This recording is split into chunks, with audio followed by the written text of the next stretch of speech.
A popular game is about to get a big graphical update, and I tested the benchmark for the game on the Steam Deck as well as on other hardware.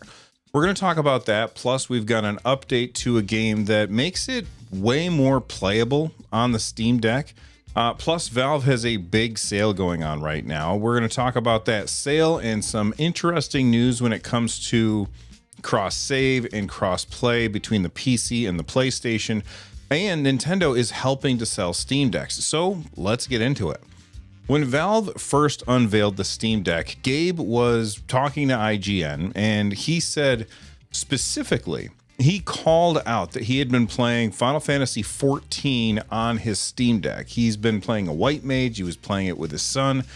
Well, after that, Square Enix broke it a few times, and sometimes it just works, and sometimes you have to, I don't know, jump through some hoops in order to get it to work. And this is because Final Fantasy XIV is made for PlayStation and Windows, but because it's made for Windows and the Steam Deck is a Linux-based handheld PC, we had to depend on using Proton in order to get the game to work. And sometimes Square would put out updates that would break the Proton workaround from time to time.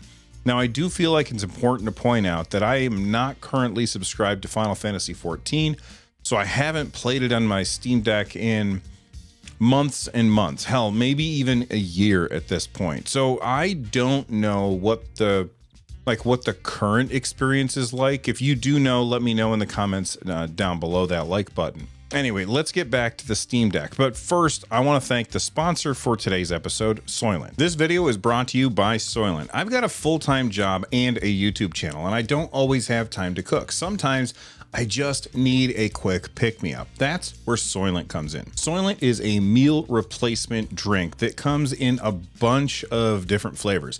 I've got a big sweet tooth, so I prefer the chocolate flavor. It's really, really good. Each serving contains 20 grams of protein. They've done research, they've had clinical trials, so all you have to do is just open and enjoy. And don't worry, Soylent makes all of their food and drinks from plants, not from people. So even if you've seen that movie, I double checked the ingredients list just to make sure, and it's true. You gotta tell them Silent Breed is people! That guy we can ignore. Soylent is portable. Their drinks don't need to be refrigerated, although I like to taste them cold. And they are shelf stable for over a year. That means you can stock up now and have it ready whenever you are. So if you want to try out Soylent, then head on over to soylent.com/nerdnest, and the first 500 people that use my link down below and combine that with code NerdNest at checkout, you're going to get 25% off your first subscription with Soylent. Huge thank you to Soylent for sponsoring this video. Let's get back to it. Anyway, back to what I was saying. I've played quite a bit of Final Fantasy XIV on my Steam Deck, and with the latest expansion, Dawn Trail, on the way this summer, I was curious how the game was going to hold up. You see, Dawn Trail is a big reboot for Square's MMO. It's getting a big graphical overhaul, and while it's not nearly, well, it's more subtle than what we saw when World of Warcraft got its graphical update, I would still say it's going to have an impact on performance, especially on less performant systems like the Steam Deck or your favorite handheld. So if you want to run the test yourself, I'll show you my results, and then I'll tell you how you can test your favorite handheld later on in the video. First, let's talk about the issues that I ran into when running this test. Again, because the Steam Deck runs Linux and the benchmark utility is made specifically for Windows, I had to jump through a few hoops in order to get it to work. The first thing that I tried to use was Proton tricks in order to launch it, and that didn't do anything. So I did a little bit of Googling, and I found that someone on the 14 or XIV launcher Discord had made an install script for the benchmark. So step one, install Lutris, which is really easy. All you have to do is hop into desktop mode, find it in the store. It's free. Don't worry about it being called a store. And then once you have it installed, all you have to do is click on the link in the description down below. That's going to take you to the install script. You can download the script. I feel like I should say right now, never run scripts unless you actually know what they do. Don't trust me. Don't trust anyone else out there. Look at the script yourself and make sure that it isn't doing anything nefarious.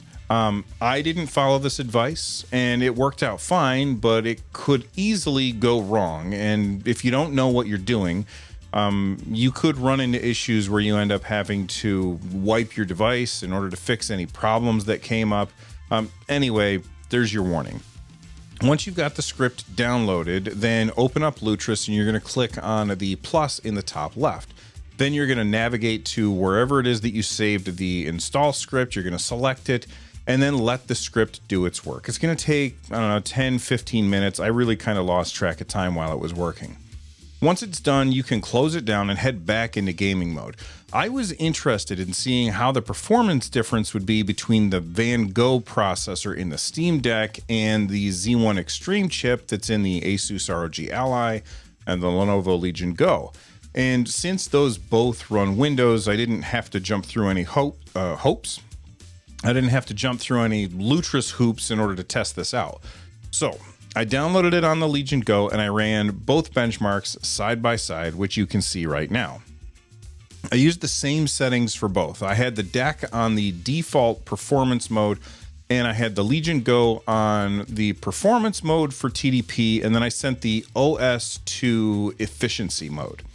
This forces the Lenovo Legion Go in order to reserve power more for the GPU side instead of the CPU side, which is important when you're running something that is graphically intensive. I let the tests run, and as you can see, the Steam Deck ended up with a score of 6905, and the Legion Go earned a 7387. It seems like a win for the Go, but keep in mind, it was running at the 25 watt setting, and the deck is running at 15 watts. We all know how crazy efficient the Van Gogh chip is compared to AMD's other chips right now. So while yes, you can get a higher score on the Z1 Extreme chip, either in the Ally or the Legion Go, you're going to pay for that with a hit to battery life. And this is the kind of game that you can get sucked into and end up playing for ages. I asked my friend Matt, who plays Final Fantasy XIV all the time, how long his battery on his Steam Deck, he's got the LCD version, lasts. And he said he can probably play for about 2 hours on a full charge. On the OLED deck, it would obviously be a little bit more than that. Now, just to make an unfair comparison, mostly so that we can make more sense of what these numbers actually mean, I also asked him how the benchmark did on his PC. He's using an NVIDIA 3050, I believe, and he ended up with a score of around 10,475. I don't know why I said around. It was 10,475. I also ran the benchmark on a laptop that I'm testing right now for review.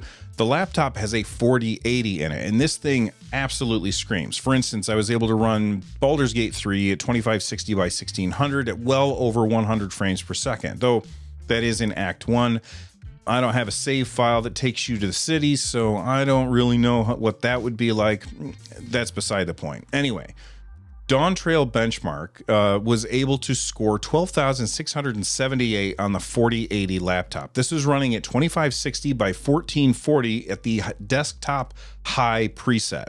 Just to put things in perspective, it is worth noting that the benchmark utility basically tells you how good of a score you got. The 4080 laptop that I was testing earned a very high qualification from Square Enix, while the deck and the Legion Go both earned a rating of fairly high.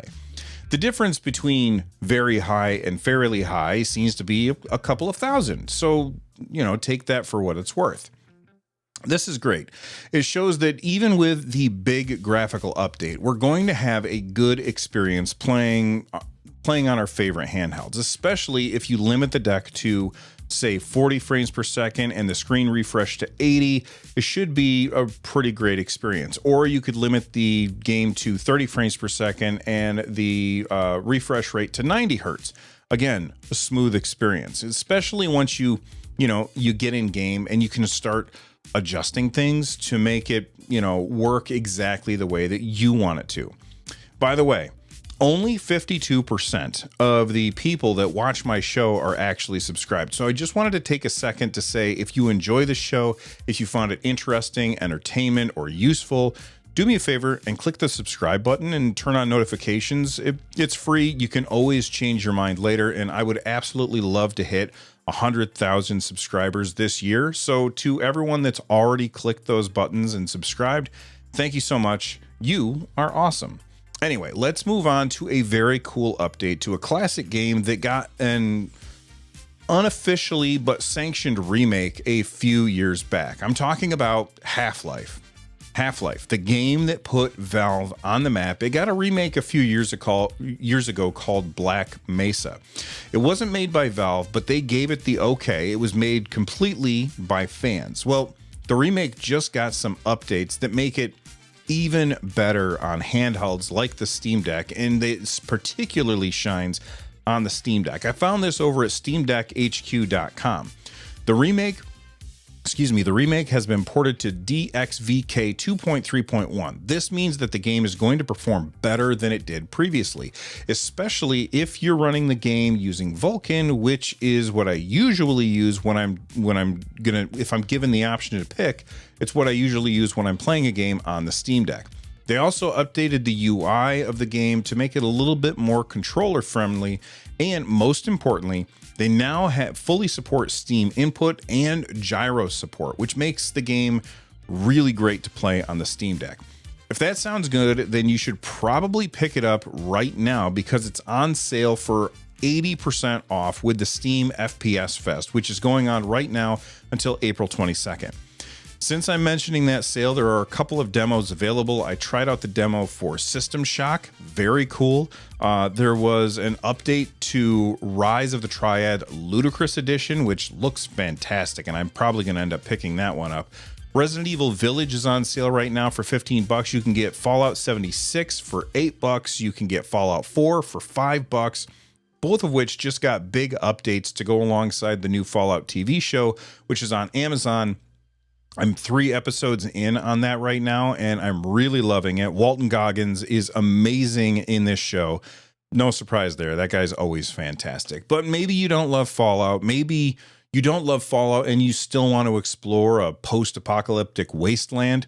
There's good news because there's currently a bundle of the Metro Saga for 91% off. With that bundle, you get Metro Exodus, the expansion Metro 2033 Redux. I don't know how to say it.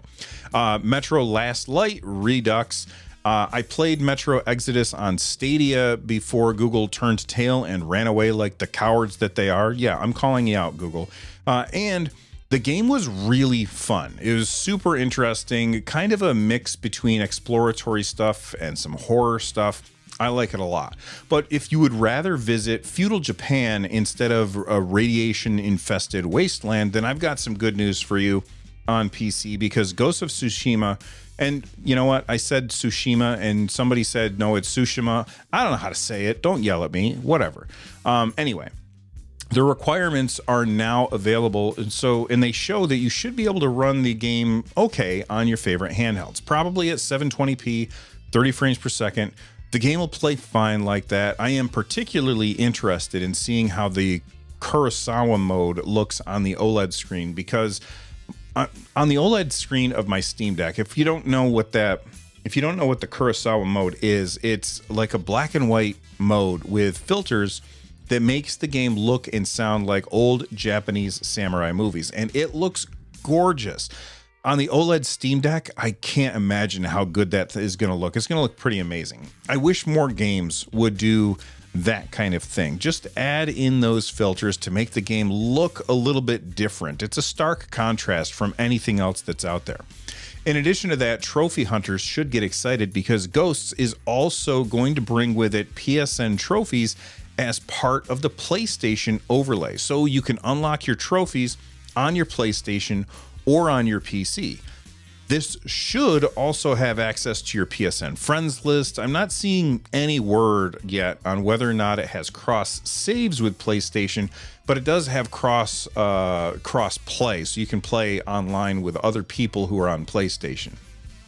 Anyway, it seems like it's a great time to be a fan of PlayStation and handheld gaming because you can, I mean, look, you can sit down and play on your you play your PlayStation games on the big screen at higher resolutions and higher frame rates. And then you can take that same game, you can take those same saves on the go when you want to play on a handheld. It feels like this is the kind of thing that Sony would never have done in the PS4 generation. Do you guys remember when Sony was fighting against the idea of crossplay between different systems, and they said, well, no, only PlayStation is the place where our players can feel safe? Like, that was a crazy thing for them to say.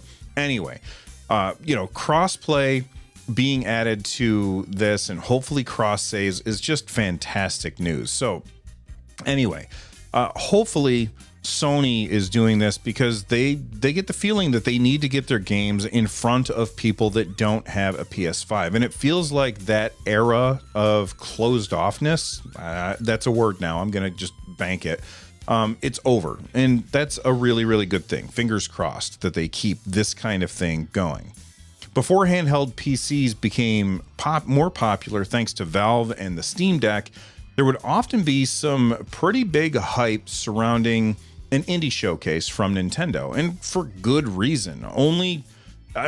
Too often we only see big game releases getting people's attention, but Nintendo putting on a show always meant that the hardcore Nintendo fans would tune in hoping to get some nugget of news from Nintendo about one of their first party games, and then they would also get exposed to a bunch of cool indie titles in the process. It's kind of one of the reasons the Nintendo Switch did so well. Well, the last few indie showcases from Nintendo has kind of cemented something for me, and honestly, the most recent one, which happened earlier today, is just another example of this. These presentations, they used to help sell Nintendo Switches, but these days I feel like they are helping to sell Steam Decks. Look, don't get me wrong. There are tons of Switch consoles out there. Nintendo is possibly on track to depose the PS2 as the all-time greatest selling console. We'll see if that actually happens in a next year or so. But I feel like I never boot up my Switch unless it's to play first-party Nintendo titles these days, because almost every single indie in almost every single Nintendo indie showcase that Nintendo puts on is available on Steam. If not available day and date, it's sometimes the games are already on Steam when Nintendo Indie Showcase drops. Look at the most recent showcase. There were just 2 games that I couldn't find on Steam. One of them was the new Teenage Mutant Ninja Turtles game, which was a game that was also on Apple Arcade. And then there's another game called Stitch. All of the other games, all of them, are either coming to Steam soon or are already on Steam. And I just can't see myself buying any of these on Switch where I would have a worse experience. The Deck and other handheld PCs are more comfortable to hold, they're more performant, they're more versatile than the Switch, and honestly, playing on the Switch with any of those games feels like a downgrade. So let's take a look at the games that were in the showcase today, and I just want to pick 2 that stood out to me. Starting with SteamWorld Heist 2. If you have not played the original, it is really great. It is the SteamWorld take based on turn-based games like XCOM style games, but with the SteamWorld style and in a 2D plane. It's got great humor. I love the art and animations in the first one, so this one is absolutely something that I'm interested in checking out when it drops in August. The other game that jumped out at me is Yars Rising. This didn't jump out for the right reasons, though. It's from WayForward and Atari. You know, we probably know WayForward from the Shantae games, and Atari. I mean, those Shantae games are pretty decent side scrollers. I never really fell in love with them, but they were fine. But I know a lot of other people absolutely love them. Atari isn't really Atari anymore, but that's beside the point. I don't get why they're calling this Yars, because Yars Revenge was one of my favorite games growing up on the Atari 2600, and sure, they can do whatever they want with their IP. that's their IP. They can do what they want. But this is a side scroller, and I feel like they shoehorned in Yar's Revenge as a mini game. It almost felt like they were trying to hack a door, and in order to hack the door, they had to play Yar's Revenge. The voice acting seems a little bit annoying. The art is generic as hell, and it just seems like you could have slapped any IP on this game. On top of that, I love Metroidvania style games, but this one seems incredibly slow. Like the character moves very slow as they're running down the bland, boring highways. I don't get it. And I probably won't pick it up, but hopefully I'm wrong and it ends up being great. You know what else I hope you think is great is this video right here. Thanks for watching. I'll see you on the next one. And from the Nerd Nest, stay rad, everybody.